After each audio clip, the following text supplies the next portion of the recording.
What is going on, YouTube? It's your boy Sooners Fanatic. Today we're going to be making a video like we did on our last one where we spun the wheel, got a topic, talked about it, no notes, no internet. I of course went back on that video and put in a couple of things I thought you guys might find interesting. So if you haven't watched that video, please go ahead and do so.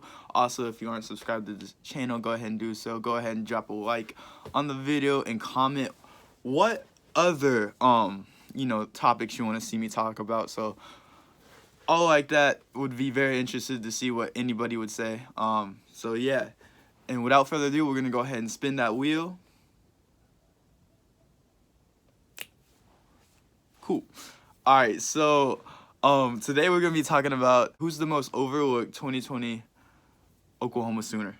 Right. So I think we're gonna break. Well, the way that I see it, we should break it down into two different teams. Obviously, on the offensive side of the ball and the defensive side of the ball. All like that. So I do have a couple different guys I want for both. As near the top, I couldn't really limit it down to one on the offensive side of the ball.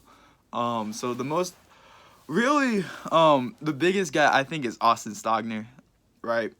Austin Stogner has to ball out, especially with our wide receiver depth being that it is, seeing that Jaden Hazelwood did get injured and is most likely out for the rest of the season. That is a big hit. I think Stogner has to step up in a big way. Lee Morris is gone, and Calcaterra, of course, went down with the injury and isn't here no longer. Stogner being one of the better tight ends on the team. Also, another big thing is he's quite the athlete.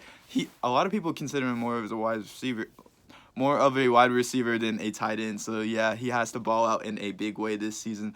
And then the other most overlooked guy on our team, I think, is Charleston Rambo. A lot of people are looking at him like, what are you gonna do? You have to step up. You have to step up in a big way. You have to ball out this year. All like that. So a lot of people have high expectations. On the other hand, a lot of people are thinking Theo Weiss, and then Jaden Hazelwood. All like that. Those young guys. Well, I guess not Hazelwood anymore. But you know what I'm saying. Like they're looking at the young guns. Like, okay, you guys gotta step up. Like Rambo is in there, right? I think Rambo's got to have a Marquise Brown type year, a CeeDee Lamb type year. He's got to ball out. He's got to be the best wide receiver. I do think that the ball gets spread out a lot more than it did last year. You saw Jalen Hurts kind of get CeeDee Lamb and bail him out on quite a bit of games. Like that's how I felt he got those numbers up, was like CeeDee Lamb gonna make a play. But I think it gets spread around not only because Rattler, but there's more talent kind of around. These young guns are coming into play, and I think Rambo has to be the leader. You saw Lincoln Riley in a press conference say he's gonna have to be the leader whether he likes it or not, and so he has to be that guy this year. And then flipping sides, Buki. He's had decent years. A lot of people want to hate him because he's a 5-star kid and he hasn't lived up to the hype. To be fair, he's a 5-star kid that hasn't lived up to the hype. I'll give you that, right? He's got to ball out in a big way this year, and I think he is going to do so. A lot of people are already looking at these tall, lengthy defenders that Grinch is going out and getting. I think they got to move Buki to... Y'all got to let him play some cornerback, man. Let him play some CB, man. That's what he was doing. He was locking everybody down. You gotta let him get back to that. Why did they move him to safety? And then he got roasted. He got cooked. Oh my God.